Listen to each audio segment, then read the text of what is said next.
The ledger of Providence Gulch would record the year as 1876, a time of unforgiving realities and iron-willed conviction. For Alara Hale, it was the year her world had been reduced to a single, barren plot of land on the wind-scoured northern edge of town, a final, cold inheritance from a husband the earth had claimed too soon.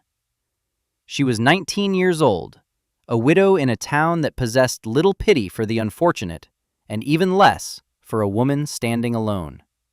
The shack she inhabited, a flimsy collection of warped boards and misplaced optimism, was a sieve for the wind, and the town council knew it.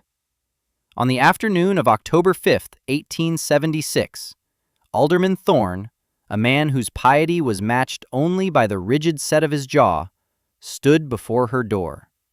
He was flanked by Silas Croft, the lumber baron whose prosperity was directly proportional to the severity of the coming winter, and Jebediah Finch, the town's self-appointed engineer, a man who mistook opinion for fact. They did not come to offer aid. They came to deliver an ultimatum. "The council has determined this structure to be untenable, Mistress Hale," Thorne declared, his voice leaving no room for debate. "It will not survive the first deep freeze. For your own safety, you are to erect a proper dwelling by the 1st of December, or you will be removed to the county poorhouse." It was not an offer of assistance.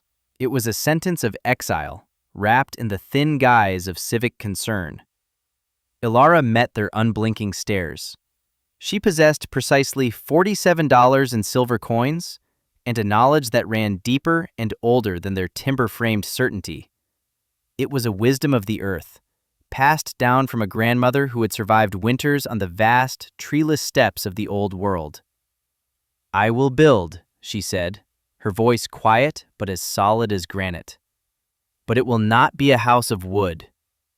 Her declaration hung in the thin, cold air. Silas Croft, a man who saw the world as a collection of bored feet, let out a short, derisive laugh. "Not of wood? What will you build it from then, girl? Good intentions and prayer?" The question was a dismissal, a public branding of her as a fool. She had presented her plan at the next town meeting, held in the drafty hall that doubled as a church. With a piece of charcoal on a spare plank, she drew not a cabin, but a cross-section of the hill on her property.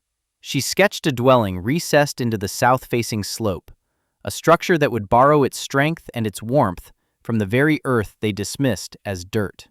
She called it a dugout, or a soddy, a home buttressed by the immense, unwavering thermal mass of the planet itself. "The ground below the frost line," Ilara explained, her voice steady against the rising murmur of disbelief, "maintains a near-constant temperature, roughly 50 degrees. By sinking the walls into the hillside, the structure will be shielded from the wind and insulated by the earth. It will require a fraction of the firewood to heat and will remain stable in the most violent of storms." Jebediah Finch, a man whose engineering knowledge was limited to what he had read in outdated pamphlets, stood to object. He adjusted his spectacles, a gesture meant to convey intellectual authority. "What you propose is fundamentally unsound, Mistress Hale. It is a root cellar, not a home.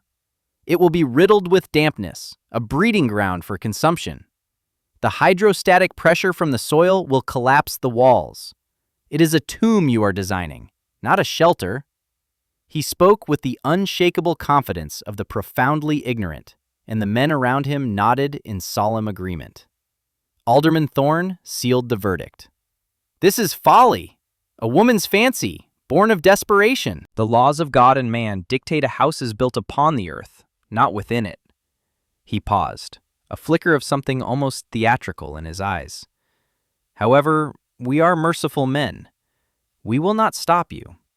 Proceed with your burrow. When it fails, as it surely will, let no one say we did not warn you." His permission was a curse, a public license for the town to watch her fail. He believed he was granting her enough rope to hang herself, metaphorically, before the winter could do it literally. Ilara simply nodded, gathered her charcoal and plank, and walked out of the hall. She did not hear the smirks and whispers that followed her. She heard only the voice of her grandmother, a quiet echo across time and ocean, speaking of sod bricks and the ancient pact between humanity and the earth. Her work would begin at dawn. She had 56 days. On October 6th, 1876, Ilara broke ground. The air was crisp, holding the first real bite of the coming cold. Her tools were few but sturdy. A steel-headed spade her husband had favored, a heavy pickaxe for stubborn rock, and a wooden wheelbarrow with a slightly wobbly wheel. Her chosen site was the gentle southern slope of the low hill that dominated her property, a location deliberately selected for its exposure to the low winter sun. The first task was to mark the perimeter. She drove wooden stakes into the prairie grass, outlining a rectangle 16 feet deep, from the front wall to the back, and 14 feet wide. This would be the interior space of her home. The labor was grueling, a relentless battle against the compacted soil and tangled roots of the prairie. For the first week, she did nothing but dig. Each spadeful of earth was a small victory, loaded into the wheelbarrow and trundled away to a designated pile. She worked from the first light of day until the sun dipped below the horizon, her hands blistering, then callousing, her back and shoulders screaming with a constant, fiery ache. The townspeople watched. Riders would pause on the road, observing her solitary figure toiling against the immense landscape. Women would whisper behind their hands as they passed on their way to the general store. The consensus was a mixture of pity and contempt. The poor, foolish widow digging her own grave. As the excavation deepened, the nature of the work changed. She was no longer just removing topsoil. She was carving a room from the earth itself. The north, east, and west walls of her home would be the undisturbed, densely packed soil of the hill. She took care to keep them plumb and square, using a weighted string as a level. The final interior height at the rear, northernmost wall would be 7 feet, sloping gently upward to 8 feet at the front, southern wall to accommodate the pitch of the roof. The sheer volume of earth she moved was staggering, a testament to a will that refused to be broken. By the third week of October, she had a rectangular hole, a precise wound in the side of the hill, 16 feet deep, 14 feet wide, and 7 feet high at the back. Now, the construction began. Her primary building material was the very thing she had excavated: sod. She used a special plow she had rented for a day for 50 cents, a breaking plow that was designed to cut the prairie turf into long, uniform strips. Then, with her spade, she cut these strips into bricks, each one roughly 2 feet long, 1 foot wide, and 4 inches thick. These were not mere blocks of dirt. They were a tightly woven matrix of grass roots and soil, a material of surprising strength and remarkable insulating properties. She began to build the forward-facing southern wall, the only part of the structure that would be fully exposed to the elements. She laid the sod bricks like stone, grass side down, in overlapping courses to create a strong bond. Between each course, she placed a thin layer of fine clay mixed with water, a natural mortar that would dry hard and seal the gaps. The southern wall rose slowly, meticulously. It was not a thin veneer, but a formidable barrier, nearly 2 feet thick, designed to repel the cold. She left openings for a single door in the center and 2 small windows, one on either side. For the lintels above these openings, she used thick, flat stones she had painstakingly levered out of the earth during her excavation. The most critical element was the roof. For this, she needed timber, and Silas Croft's lumber yard was an economic and ideological impossibility. Instead, she turned her attention to the creek bed a mile from her property. Over 2 days, she identified and felled 3 dead-standing cottonwood trees with a bucksaw. They were not prime lumber, but they were strong and, most importantly, free. Getting them to her building site was an epic of perseverance. She could not lift them, so she used a system of levers and rollers, inching the heavy logs across the prairie in a process that took the better part of a week. She trimmed the logs into 6 main rafters, each about 18 feet long. With immense effort, she hoisted them into place, setting one end on the top of her sod wall and the other end resting deep into the earth at the back of the excavation. These formed the primary structure of her roof. Across these main beams, she laid a lattice of smaller branches and salvaged planks, creating a dense framework. This was the skeleton. The skin came next. From her dwindling funds, she spent $7 at the general store on a large roll of heavy-grade canvas. She spent another $1 on a gallon of linseed oil. Back at her home, she meticulously coated the entire canvas with the oil, rendering it waterproof. This treated canvas was stretched taut over the roof lattice, forming a waterproof membrane. Over the canvas, she began to layer the sod bricks she had cut, creating a living roof 2 layers thick. The final layer was loose soil, into which she seeded the native prairie grasses she had carefully set aside. In the spring, her roof would blend seamlessly with the hillside. For the winter, it was a thick, impenetrable cap of earth, a minimum of 12 inches of insulation against the sky. Inside, the space began to take shape. She constructed a chimney and hearth against the eastern wall. This was the most technical part of the build, and she dedicated 4 full days to its creation. She used the flattest stones she could find, mortaring them with a carefully prepared mixture of clay and sand. The design was based on her grandmother's teachings: a deep firebox to radiate heat into the room, and a Rumford-style throat, a narrow, streamlined passage designed to maximize the draw of smoke up the chimney while minimizing the loss of heated air from the room. A faulty chimney could fill a room with smoke, or worse, fail to draw and extinguish the fire. Hers drew perfectly from the first small test fire she lit. The floor was packed earth, pounded until it was as hard and smooth as flagstone. She purchased 2 small glass panes for her windows, costing her another $4.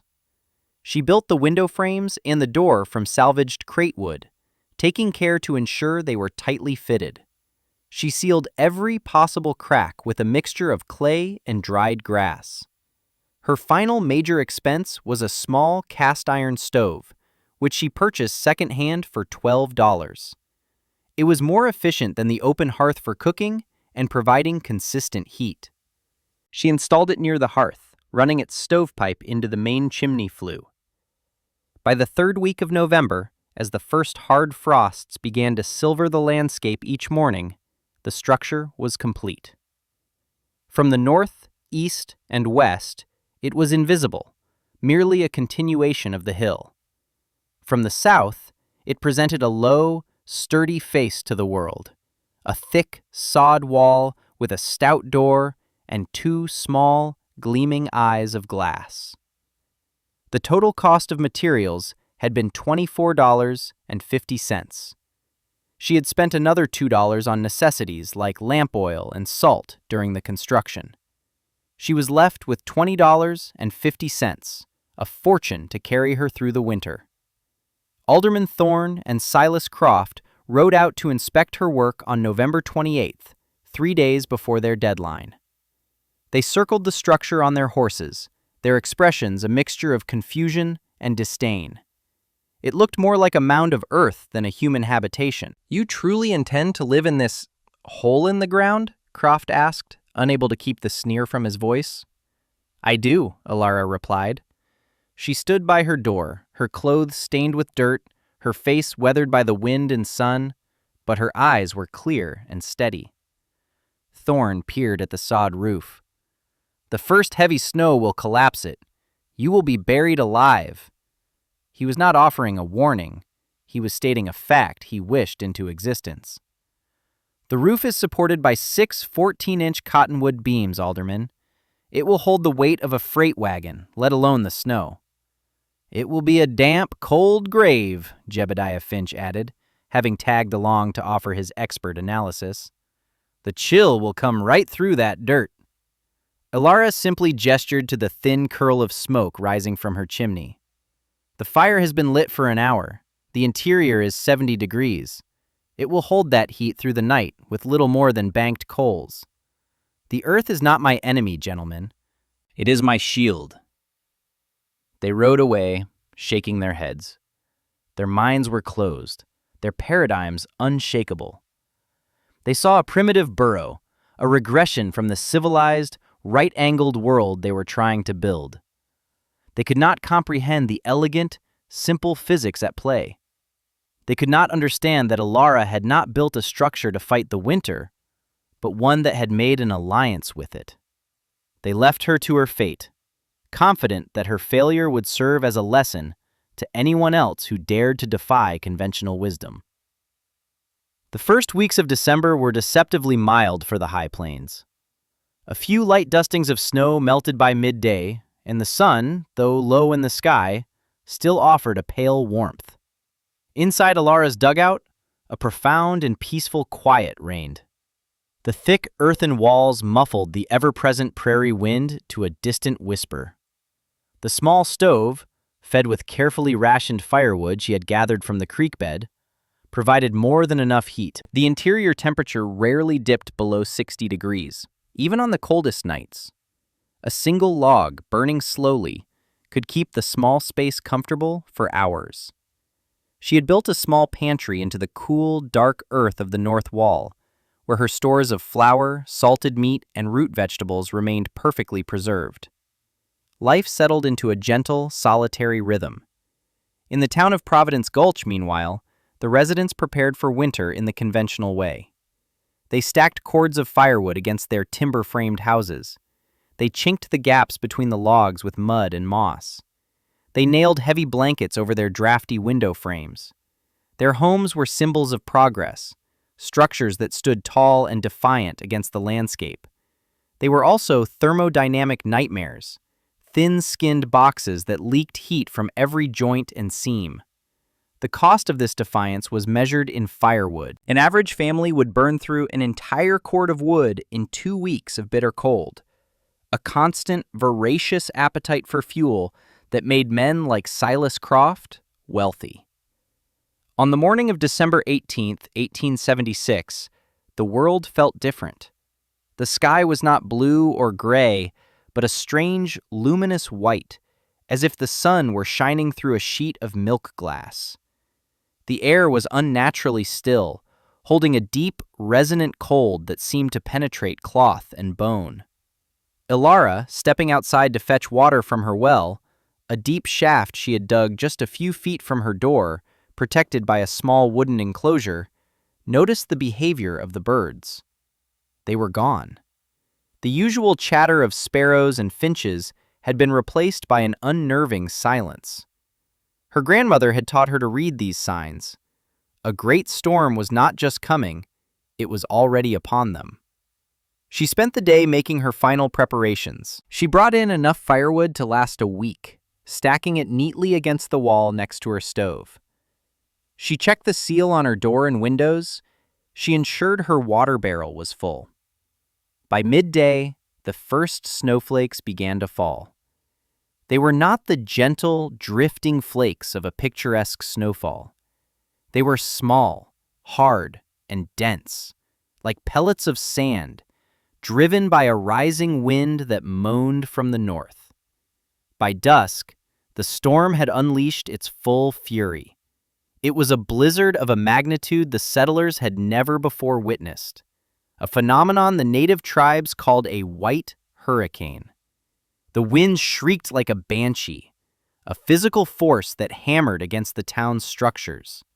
The temperature plummeted. It dropped from 20 degrees at noon to 0 by sunset, to 10 below by midnight, and it continued its relentless descent. Snow did not fall so much as it flew horizontally, a blinding, scouring torrent of white that erased the world. Inside Alara's dugout, the storm was an abstraction. The terrible symphony of the wind was a muted, distant roar, a sound from another world far above her head. The snow, which would have been a relentless enemy to a conventional cabin, was her ally. It began to pile up against the south-facing wall and drift over her roof, adding its own insulative value to the thick layers of sod and earth. Her small windows looked out into a maelstrom of swirling white, but inside, the air was still and warm. The little stove radiated a steady, gentle heat. The flame in her oil lamp burned without a flicker. She sat at her small table, mending a shirt, the picture of tranquility in the heart of a tempest. In Providence Gulch, it was a different story. The wind, now gusting to over 60 miles per hour, was a malevolent, searching thing. It found every tiny crack in the log walls, every gap in the window frames, every flaw in the chinking. It forced needles of super-chilled air into the homes, creating drafts that no fire could fully conquer. Families huddled around their fireplaces and stoves, feeding them constantly, yet the cold seeped in from all sides. The walls themselves, having no thermal mass to speak of, quickly leached their interior heat out into the storm. The temperature in the corners of the rooms was often below freezing. Alderman Thorne sat in his large, two-story house, the finest in town. He had 2 fireplaces burning, one in the parlor and one in the master bedroom. Still, he shivered in his thick woolen coat. The windows rattled in their frames as if they were about to shatter. He could feel the cold radiating from the floorboards, a palpable presence that seemed to suck the warmth from his body.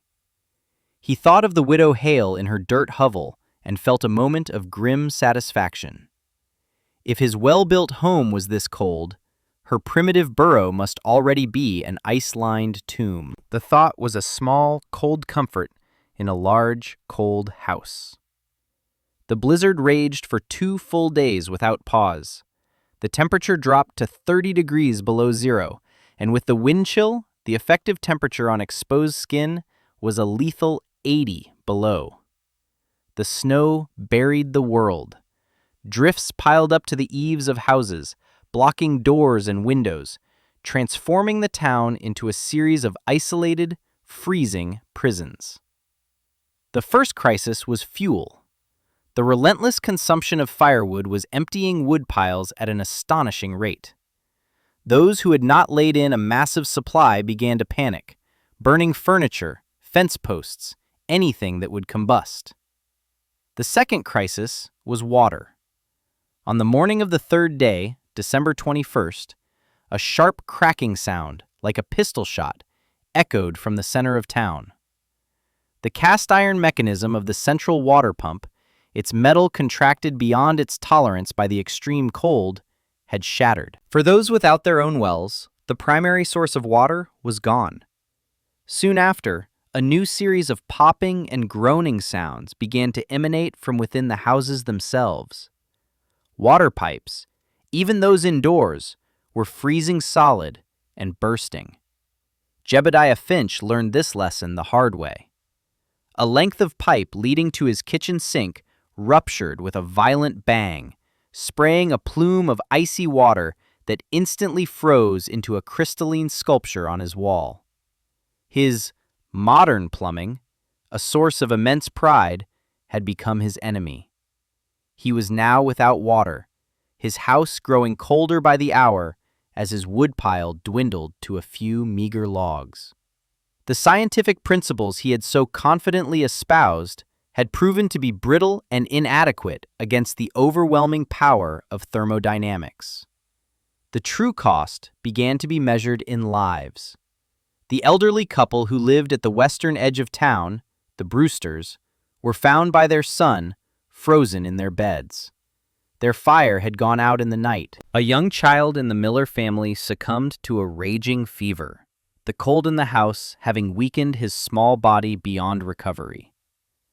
A grim, desperate realization began to dawn on the besieged townspeople. Their homes, their symbols of civilization, were failing them. They were coffins of wood and ice. It was Mary Finch, Jebediah's wife, who first voiced the desperate, unthinkable thought. Huddled with her husband and 2 children under a mountain of blankets, their last logs smoldering in the stove, she spoke into the freezing gloom. "Jebediah, the widow, Ilara Hale." Her husband's reply was a weak, chattering protest. "Her hovel? It must have collapsed. She's likely buried." "But what if she is not?" Mary insisted, her voice trembling with a mixture of fear and a sliver of hope. "Her home is in the earth. The wind cannot touch it. Perhaps it is warm." The idea, once spoken, was impossible to dismiss. It was a single, desperate gamble against certain death. The decision was made.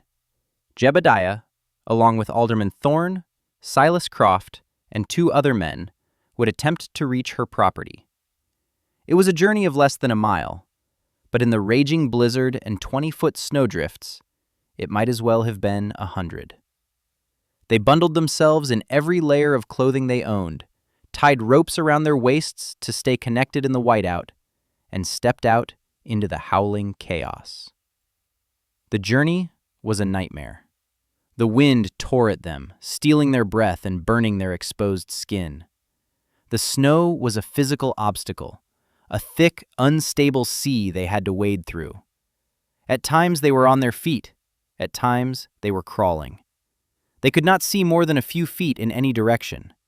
They navigated by instinct and a shared memory of the landscape.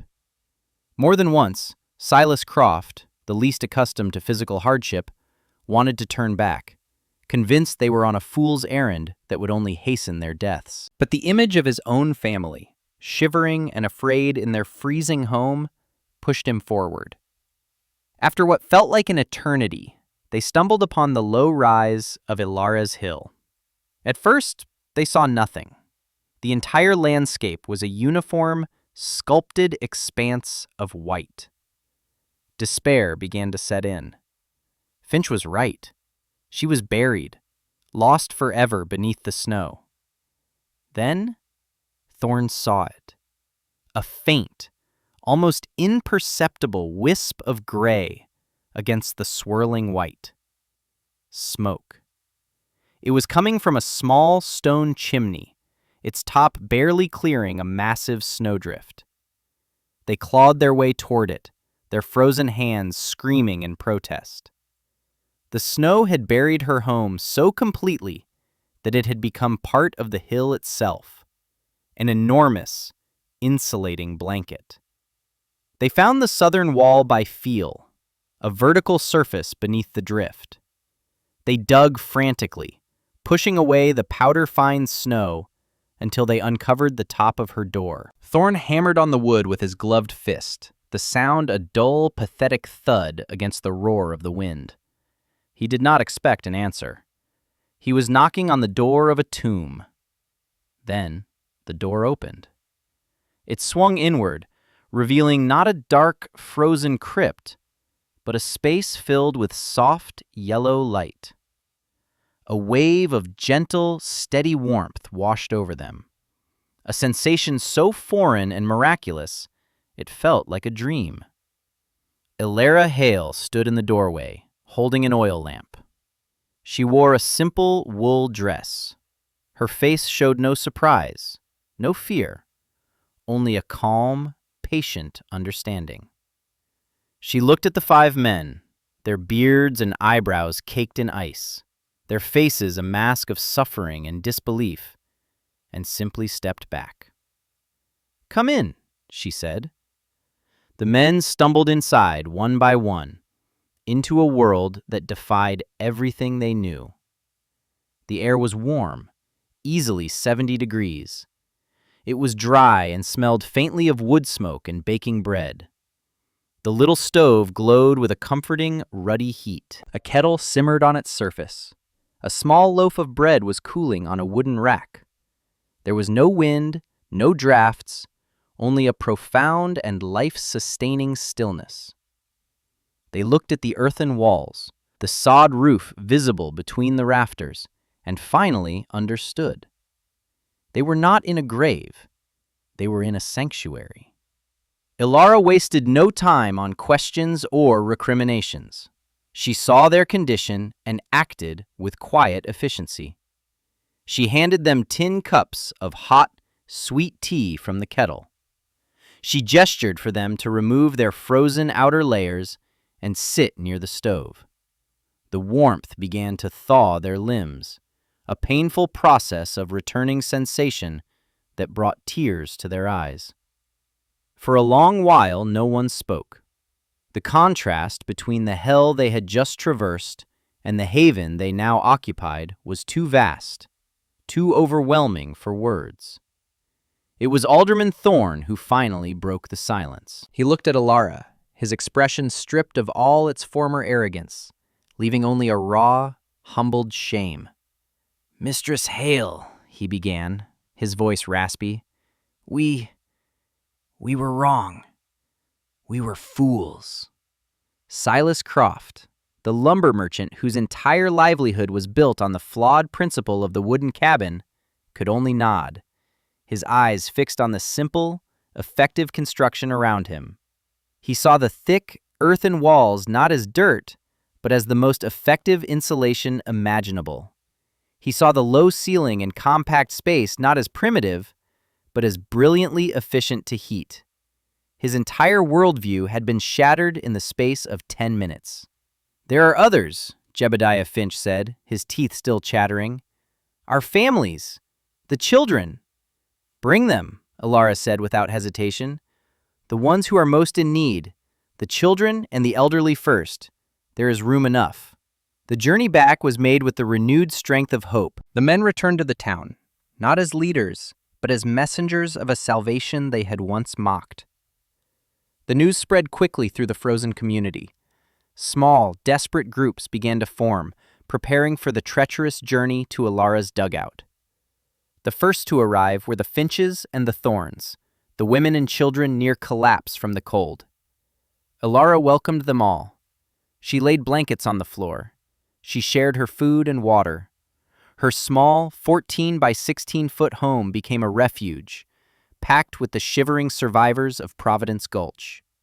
She moved with a calm grace, tending to the children, offering what comfort she could. For another day and a half, the blizzard continued its assault. But inside the earth-sheltered home, nearly 30 people survived. They were crowded, but they were warm. They were frightened, but they were alive. They watched the woman they had ridiculed, the woman they had sentenced to failure, as she methodically saved their lives. They saw not a fool, but a sage. They saw not a victim, but a savior. The vindication was not in her words, she spoke few, but in every breath of warm air they drew into their lungs. When the storm finally broke on the afternoon of December 23rd, it revealed a world transformed and devastated. The sky cleared to a brilliant, painful blue. The sun shone on a landscape buried under 15 feet of snow, with drifts that reached 30 feet or more. The town of Providence Gulch was a ruin. Several more residents had perished in their homes. Most of the livestock, left in unheated barns, had frozen to death. The town's meager foundation of progress and certainty had been wiped away. In the aftermath, the true lesson of Ilara Hale's dugout was laid bare for all to see. It was a lesson in physics and humility. Her home had survived and thrived because it was designed in accordance with natural principles, not in opposition to them. The Earth, with its immense thermal mass, had acted as a massive heat sink, moderating the interior temperature. The frost line in that region was nearly 5 feet deep. Below that, the ground remained a constant 50 to 55 degrees Fahrenheit year-round. By sinking her home into the hill, she had tapped into this free, inexhaustible source of geothermal stability. The tons of earth surrounding her walls did not radiate cold, they radiated constancy. The snow, which had been a deadly threat to her neighbors, had been a blessing to her. The massive drift that buried her roof and walls was not a weight threatening to crush her, but a perfect, natural insulator. A thick layer of fresh snow is composed of up to 95% trapped air, giving it an insulation value, or R value, comparable to modern fiberglass. The blizzard had, in effect, wrapped her home in a protective cocoon that shielded it even further from the lethal wind and cold. The somber work of digging out the town began.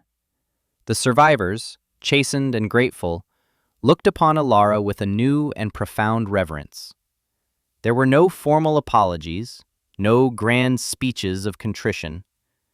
The apology was in their actions. It was in the way Alderman Thorne, his own grand house now a wreck of burst pipes and cracked plaster, came to her with a gift of a side of bacon, his eyes downcast. It was in the way Silas Croft, his lumberyard half buried in snow, offered to cut her firewood for the rest of the winter, free of charge. It was in the way Jebediah Finch, the engineer of faulty principles, asked her to teach him how to build a chimney that drew properly. The spring of 1877 did not see the residents of Providence Gulch rebuilding their failed wooden cabins. It saw them turning to the hillsides. With Alara Hale as their guide and teacher, they began to dig.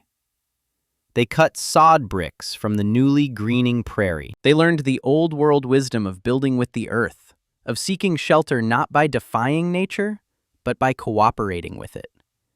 A new community began to rise, a village of low, warm, sturdy homes nestled into the landscape.